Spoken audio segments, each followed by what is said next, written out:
Τον χρόνο εκείνον βρέθηκε χωρίς δουλειά και συνεπώς ζούσε από τα χαρτιά, από το τάβλι και τα δανεικά.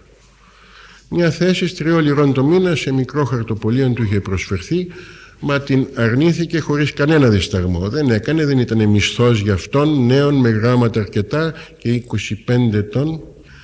2-3 σελήνια την ημέρα κέρδιζε, δεν κέρδιζε. Από χαρτιά και τάβλι τι να βγάλει το παιδί στα καφενεία της σειράς του, τα λαϊκά, όσο και αν έπαιζε έξυπνα, όσο και αν διάλεγε κουτούς.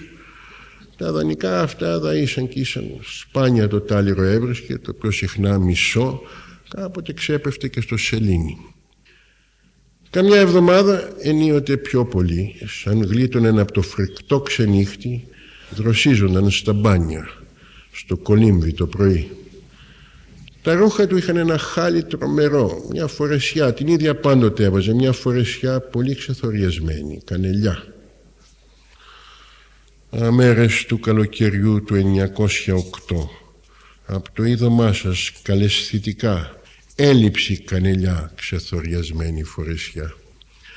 Το είδωμά σας τον εφύλαξε όταν που τα βγαζε, που τα ρίχνε από πάνω του τα ανάξια ρούχα και τα μπαλωμένα εσώρουχα και έμενε ολόγυμνος, άψογα ωραίος, ένα θαύμα.